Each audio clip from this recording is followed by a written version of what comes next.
Bonjour et bienvenue à la deuxième édition de la Semaine de l'érable en bref. Dans cette émission, nous traitons deux sujets. Le chemin des créateurs de l'érable qui a eu lieu le 24 septembre 2022 et l'anniversaire numéro 86 de Magila Marco, prêtre de Saint-Ferdinand, célébré le 12 août. Commençons par le chemin des créateurs. Il s'agit de la première édition d'un circuit où 32 artistes et artisans ont montré leurs œuvres dans des salons à 8 municipalités. Inverness, Laurierville, Lister, Notre-Dame-de-Lourdes, Plessisville, Princeville, Saint-Ferdinand et Saint-Jean-de-Brébeuf. La municipalité de Saint-Ferdinand a été l'un des premiers promoteurs de l'activité. Donc, le 24 septembre, nous nous sommes déplacés au belvédère de la Marina de Saint-Ferdinand pour visiter 4 kiosques d'artistes et d'artisans. Chantal Augère pour des produits de céramique, les passionnés du bois des Appalaches pour le travail du bois, l'atelier de couture M. Garneau par M pour des produits textiles récupérés et Serge Nadeau pour les tableaux de peinture. La même journée, soit le 24 septembre, dans l'Antique Café, il y a eu lieu l'exposition de photographie de Michel Marco intitulée « Sans fer, sur terre, sur mer et dans les airs ». Et nous avons parlé avec le photographe aussi. Nous nous trouvons à la belvédère de la Marina de Saint-Ferdinand pour connaître l'un des 8 points du circuit du chemin des créateurs de l'érable. Le chemin des créateurs de l'érable est une journée où 32 artistes et artisans montrent leur œuvre à la population. Les 8 points du circuit correspondent à 8 municipalités qui participent à l'activité. Nous sommes ici pour rencontrer le public et les artistes qui partagent leurs talents.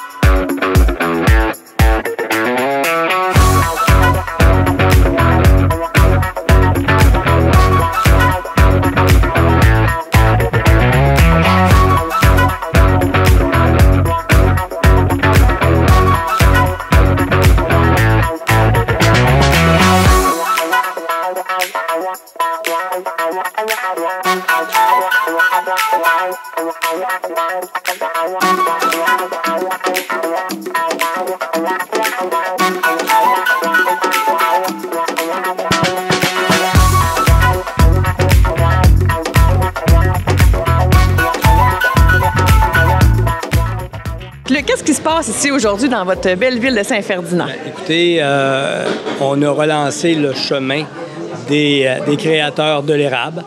Donc, avec les autres municipalités de la MRC, nous accueillons aujourd'hui des artistes qui viennent nous présenter leurs œuvres. Donc, la pandémie a été très, très dure pour tout le monde, les artistes tout compris. Fait qu'on a décidé de relancer ça dans le cadre d'un projet un peu pilote. Et puis, c'est un petit peu dans ce sens-là que nous accueillons aujourd'hui 4 artistes. Donc, on a une potière, on a des gens qui travaillent le bois, on a quelqu'un qui confectionne des vêtements et on a un artiste peintre. Fait qu'on a 4 artistes qui sont diversifiés. Et puis, c'est un petit peu dans ce sens-là qu'on s'en va. Je pense qu'il y a un petit extra à côté aussi, un spécial. Oui, on a une exposition de photographie avec un photographe amateur de Saint-Ferdinand, M. Michel Marco. M. Marco possède un pendulaire, c'est un ultra-léger. Et un ultra-léger, lui, bien, naturellement, il vole avec ça et il prend des photos aériennes. Et on a une exposition, comme vous l'avez mentionné, qui s'appelle Saint-Fer, sur terre, sur mer et dans les airs. Votre art, comment vous définissez votre art? Là, déjà, on voit que c'est de la peinture. C'est quel style? Je vous dirais que c'est un peu fantaisiste. Moi, quand j'ai commencé à peindre, évidemment, ça m'aurait pris presque un rapporteur d'angle. J'aimais ça que mes maisons soient carrées, que tout se tienne comme il faut. Puis à un moment donné, le trait de crayon est parti, puis ça a donné des maisons comme ça. En ce qui concerne la couleur, bien, ça a toujours été comme ça. Là, j'ai toujours eu beaucoup de couleurs. Même quand j'ai commencé, c'était coloré comme ça.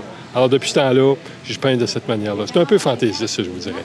Donc, si je comprends bien, votre style est parti un petit peu d'un crayon qui est accroché par accident, on peut dire, c'est ça? Ou... Oui, d'ailleurs, les plus grandes inventions sont nées souvent des accidents comme ça. Alors, dans mon cas, moi, c'est plus, je vous dis, d'écouter mon dessin, de laisser aller ma plume et de me laisser aller complètement dans ce que je suis. Alors, c'est pour ça que ma peinture a une signature très particulière. Et est-ce que ça fait longtemps que vous avez commencé à peindre ou... Quand j'ai commencé à peindre, moi, j'ai peint à l'aquarelle pendant 20-50 ans, certainement. Puis après ça, je passais à l'acrylique. Alors, je vous dirais que c'est peut-être une vingtaine d'années que je peins à l'acrylique. Ça fait plus de entre 40 et 45 ans que je peins, moi. Que je fais de la peinture. J'ai fait ça... je peux vous dire que je peins maintenant un peu moins que je peignais, mais au début, je peignais tous les jours. Tous les jours, je peignais. Si je comprends, c'est ça, vos toiles se font un peu de façon intuitive et tout ça. Par exemple, si on prend celle-là qui est juste ici, est-ce que vous pourriez nous en parler un peu? Avec plaisir, avec plaisir. D'abord, vous allez remarquer qu'il y a un grand, grand ciel. Alors, évidemment, ça, c'est la spiritualité. Le ciel, c'est toujours ce qui est en haut, ce qui monte, ce qui est de l'ordre de l'esprit. Les maisons, vous avez remarqué que les maisons se touchent toutes. Alors moi, vraiment, c'est l'esprit du village, de l'entraide. Alors, les maisons se touchent pour montrer qu'elles ont un lien entre elles, comme c'était dans les petits villages avant. Alors, c'est tellement fort chez moi que c'est très difficile pour moi de faire des maisons qui ne se touchent pas. Parce que je voulais absolument qu'il y ait l'esprit d'entraide dans ces maisons-là. Alors, vous avez ici une petite corde à linge. Alors, la corde à linge, c'est la vie. Hein? Ça, c'est vraiment, là, ça montre qu'il y a du monde, ça montre qu'il y a de la vie, ça montre qu'il y a des gens qui vivent dans ces maisons-là. Vous avez ici mes 3 petits personnages qui sont assez caractéristiques. Alors, évidemment, quand il y a des personnages, s'il y a des foulards, les foulards s'en vont habituellement dans le sens opposé un de l'autre. C'est un peu une fantaisie que je mets là-dedans. Il y a toujours un petit chat dans mes peintures qui est stationné à quelque part. Bonjour, Chantal Auger. Bonjour, ça fait plaisir. Moi, je voudrais savoir un petit peu votre art. En quoi ça consiste? Bon, on voit un petit peu de la poterie. C'est de la poterie de quoi exactement? Oui, je tourne de la poterie de porcelaine. C'est une pâte qui donne un résultat très résistant, très dense. C'est pour ça que j'ai choisi de travailler avec ce matériau-là. Et c'est de la poterie, donc c'est tourné sur le tour de potier. Un à la fois et un après l'autre. Et c'est décoré à la main. Donc, c'est un produit entièrement fabriqué de A à Z à mon atelier de Sainte-Hélène de Chester. Okay. Donc, moi, je suis pas du tout connaissante dans ce domaine-là. C'est complexe. C'est plutôt complexe? C'est plutôt complexe. Oui. Comment ça fonctionne? Là, vous me parlez de ça tourne et tout ça, mais encore, est-ce qu'il y a une cuisson? Oui, on a le choix. En premier, on choisit quelle sorte de pâte on veut travailler. On peut travailler en faïence, en grès ou en porcelaine. Ça donne un caractère différent. Ensuite, pour le choix d'émail, c'est infini. On peut travailler dans toutes les couleurs, dans toutes les textures. Et moi, pour l'alimentaire, parce que je fais surtout de la poterie fonctionnelle, de la poterie utilitaire. Alors, je travaille avec des émaux qui sont très résistants. Et la pâte aussi est très résistante. Ça va au four, au lave-vaisselle. Et à l'usage quotidien, ça ne s'use pas. C'est très résistant aussi à l'ébréchage et aux égratignures dans le fond des plats avec les ustensiles. Donc, c'est pour ça. Je travaille donc à la main, autour. Je cuis et j'émaille chez moi. Est-ce que ça fait est-ce que c'est un métier? On peut dire que c'est un métier en soi? Oui, c'est mon métier depuis plus de 50 ans. Plus de 50 ans? Oui, oui. J'ai passé ma vie dans cet art-là, dans ce métier d'art, on peut dire. Oui. Donc, bonjour Lily Rose. Donc, aujourd'hui, tu te trouves à représenter Marie-Claude Garneau. Oui. Qui est couturière. Donc, est-ce que tu pourrais nous parler, s'il te plaît, un peu de ses produits? Qu'est-ce qu'elle fait, Marie-Claude? Bien, elle fait des trucs un peu utilitaires. C'est ça, avec juste des tissus qu'elle a récupérés, de vêtements qu'elle a fait ou du rembourreur. C'est juste des tissus récupérés. Puis elle fait des divers trucs, là, enfin, diversifiés. Donc, est-ce que les gens peuvent aller lui porter du linge, par exemple, qui est plus fonctionnel pour eux? Elle peut recycler ça? Est-ce qu'elle en récupère? Oui. Puis elle peut aussi les modifier. Aussi. On peut aller porter n'importe quelle sorte de tissu, puis elle va trouver quelque chose à faire avec. N'importe quoi. OK. Donc, par exemple, là, je vois qu'il y a plusieurs choses sur la table en ce moment. Bien, mettons, les paniers ici, il y a des petits puis des moyens. Ils sont réversibles, on peut les accrocher. Ils sont réversibles? Oui. OK. Ça, mettons... Puis, les accrocher, ils sont faits avec des retailles aussi. Toujours. Ensuite, les tampons démaquillants, c'est pour se démaquiller, ils sont réutilisables. Puis, ils sont aussi faits avec des retailles. ensuite, il y a plein de petits chouchous. Il y a des petits, des moyens, des grands. La passion, je te dirais, ça fait environ une dizaine d'années que j'ai été enseignant. Puis, quand je suis à la retraite... Mais enseignant... Enseignant en mécanique industrielle. OK. Tu sais, que ça n'a pas de lien. De lien. Puis, on a parti un petit club des passionnés du bois qu'on appelle. On est situé à Saint-Jean-de-Brébeuf. Puis, on a une cinquantaine de membres là-dedans. Puis on a décidé de dire, hey, ça serait le fun d'être capable de se rencontrer, partager. Puis, c'est ce qui est arrivé. Ça fait qu'on est là depuis 10 ans. C'est notre 10e année. Mais c'est pas venu de nous. Okay? Comment c'est que c'est pas venu de nous. Okay. Ça existe déjà en province. Fait qu'on est allé visiter, puis on est dit, on va en faire une, puis ça va être bien pour nous autres aussi en même temps. Est-ce que vous pouvez nous parler un petit peu de vos produits? C'est qu'est-ce que vous faites? Ça commence où? Ça l'arrête où? Ça l'arrête où, je te dirais. Les premières choses que la plupart du monde font, et ce que j'ai fait aussi en même temps, c'est des planches à découper. OK. Des planches à découper pour les légumes, c'est qui est à l'autre bout. Oui. Fait que tu commences par ça, c'est des petites choses à faire. Après ça, les jouets en bois m'ont toujours attiré. Fait que j'ai dit, moi, une journée, je cherche un peu sur Internet, puis j'ai trouvé un lien que j'étais capable d'acheter des plants. Puis j'ai acheté des plants et c'est les... Est-ce qu'on pouvait nous en montrer un? Fait qu'il est ajustable, tout au complet. Il y a vraiment quelque chose de... Oui, vraiment quelque chose de beau. Une belle pièce, là, ce qu'on appelle une belle pièce, là. Ça, c'est Il y a beaucoup d'assemblage aussi. Oui. Il y a, si je ne me trompe pas, je pense qu'il y a 58 pièces dedans, au complet, à faire. Après ça, il y a une station barométrique aussi en même temps. Les montres. Il y a plusieurs personnes qui les achètent, c'est que la personne va être à la retraite. Puis sur le coffre, j'ai marqué « Prends le temps de 3 petits points ». C'est mon dernier bébé. Les stylos, les crayons à plumes, les crayons au plomb. Ça, c'est mon dernier bébé. Bonjour, M. Vigneault. Bonjour. J'aimerais connaître vos impressions sur le salon, sur votre visite d'aujourd'hui. Nous autres, on venait pas ici pour visiter le salon, mais on arrive un peu plus tôt pour une autre activité qui va avoir lieu ce soir. Puis, on est surpris de voir la belle créativité qui est ici. Moi, j'ai été... le travail du bois, la céramiste et la peinture, on est dans des mondes intéressants et créatifs. J'ai toujours aimé ça, moi, c'était la créativité des gens. Fait que c'est une belle surprise pour nous autres. Qu'est-ce que vous avez aimé le plus de votre visite ici à Saint-Ferdinand? Le travail du bois. Moi, je suis un amateur de bois. Je trouve ça beau, le bois. Puis je trouve que les gens qui mettent le bois en valeur, ils ont beaucoup de talent. Puis moi, je vis dans le bois tous les jours, mais moi, quand je le vois, le bois, il y a de l'écorce après, il y a de bout. Puis l'avez-vous déjà travaillé vous-même, le bois? Non, pas comme ça. Moi, je fais du rough. Je suis un gars rough, fait que je fais du rough.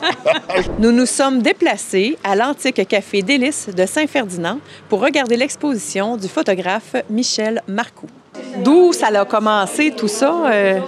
Pour moi, je pourrais vous dire que c'est de la génétique. Parce que quand je suis tombé avec une caméra dans mes mains, ça a été instantané. Premièrement, j'ai eu un mentor qui s'appelle Gabriel Barry, avec qui j'ai travaillé. J'avais 16 ans. Fait que ma première paye, ça a été une caméra photo.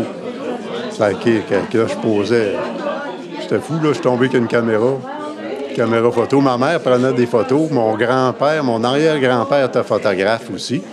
Fait que pour moi, c'est de la génétique. Ni plus ni moins. Plus ou moins, exactement. Fait que j'ai de la passion a commencé, puis j'ai eu un 35 mm longtemps. Puis quand le numérique est rentré, ça a été encore... j'ai dit, on a ça, c'est un ordinateur, plus de films à traiter, puis que là, ça a continué de plus en plus. Puis à un moment donné, j'ai suivi un cours de pilotage. Je me suis acheté une machine. Là, il m'appelle le photographe volant. Fait que, pour quelle raison, donc? Parce que les photos, ça faut voler pour les vendre. Principalement, t'as pas le choix, là. Ça te prend un appareil. Puis l'appareil, il s'appelle un pendulaire, c'est ici. Un appareil 2 places. Tu peux, ma conjointe s'assied en arrière, elle va prendre des photos, ou c'est moi, si je pars tout seul, comme je me mets dans le coup, puis je pars avec, puis je pilote en même temps. Ça se fait. Il faut pas qu'il vente, là. C'est tranquille. Puis je fais la région. Comme vous voyez, toutes les photos aériennes sont vraiment... Est-ce que vous vous en tenez à Saint-Ferdinand ou la MRC de l'érable? Oui, ou ça s'étend jusque où, là? Victoriaville, Black Lake, Thetford Mine, Plessisville, j'en fais quand même quelques-unes aussi en dehors. Mais je vais poser la ville ou tout ça, mais mon coup de cœur, c'est Saint-Ferdinand, avec les paysages. Quand on arrive à Saint-Ferdinand, c'est le coup de cœur. Hein. On change le monde. Qu'est-ce qu'il y a de différent, selon vous, à Saint-Ferdinand, quand on arrive ici? Là? Les montagnes, le lac, c'est pas dur à comprendre. C'est merveilleux, hein? C'est un paradis sur Terre. Oui. Moi, je suis un sportif du lac aussi. Ski nautique, slalom, mettais tout. Je les pratique encore. Le ski de fond l'hiver. Fait que faut vivre à Saint-Ferdinand pour tout faire ça. Donc, est-ce qu'il y a des sujets qui vous passionnent plus que d'autres? Parce que je vois qu'il y a quand même différentes thématiques aussi. Est-ce qu'il y a des sujets qui vous passionnent plus que d'autres? Je pourrais vous dire, c'est tout ce qui me passe sous la main ou sous les yeux, là, qui est intéressant à poser, je le pose. Que ce soit des personnes, paysages ou un événement, ou je suis là. Ça peut un peu comme un journaliste qui fait tout, en fin de compte. Nous vous avons montré les travaux artistiques, la façon de voir de leurs créateurs et les impressions du public. La céramique, le travail du bois, les arts textiles et la peinture se sont réunis ici à la marina de Saint-Ferdinand dans le cadre du Chemin des créateurs de l'érable 2022. Nous vous invitons à suivre les futures activités culturelles de l'érable au site Internet regionérable.ca. Kathleen Grenier pour la TVCI. Notre deuxième sujet de l'émission est le 86e anniversaire de Majila Marco, reconnu prêtre de l'église Saint-Ferdinand d'Halifax. Le 12 août, les Chevaliers de Colombe ont organisé une fête aussi dans le belvédère de la marina de Saint-Ferdinand, juste en face de l'église, située au 609 de la rue principale. Cela a eu lieu après un bref service où Majila a pris la parole. Nous partageons avec vous les souvenirs les plus marquants du public et la parole des protagonistes de la célébration. Nous sommes présentement devant l'église de Saint-Ferdinand pour célébrer le 86e anniversaire du prêtre Majila Marco. Nous débuterons avec une messe en son honneur et ensuite nous nous dirigerons vers le belvédère pour une célébration avec gâteau et café servis à volonté.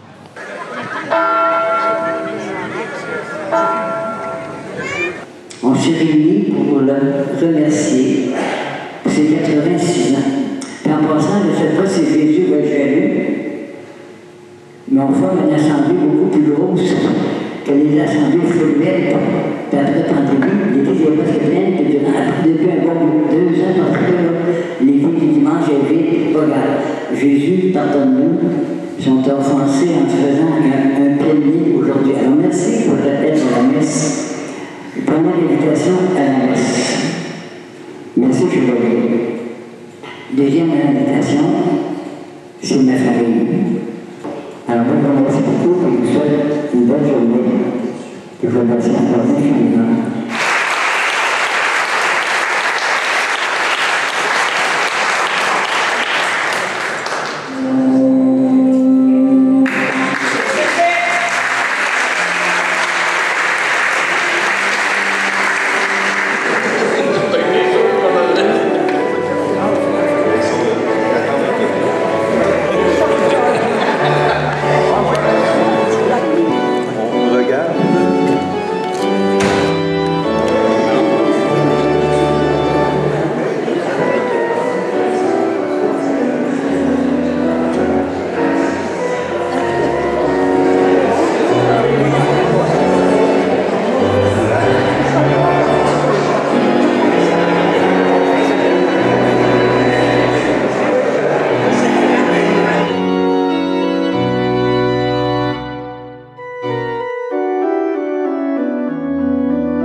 Magella, on a un très bon souvenir de Magella.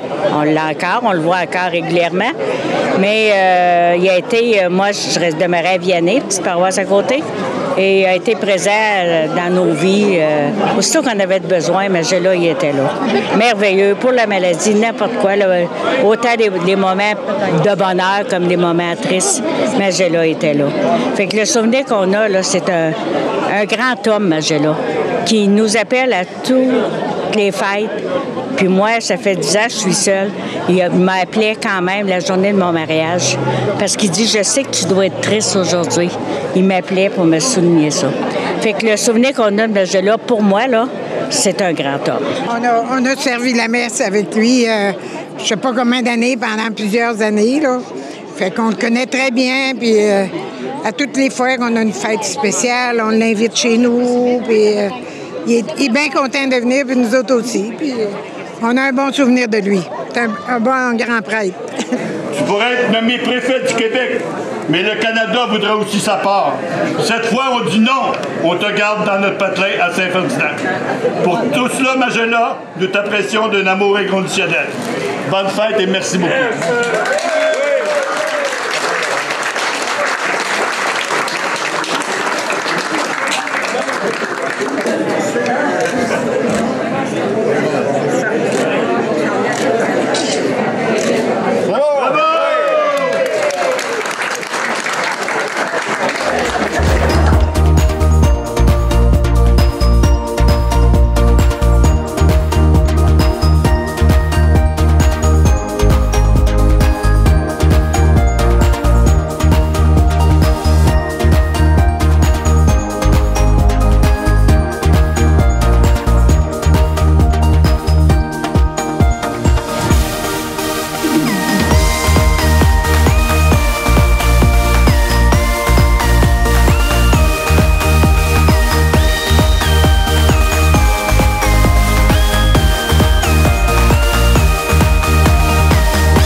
Ça va bien?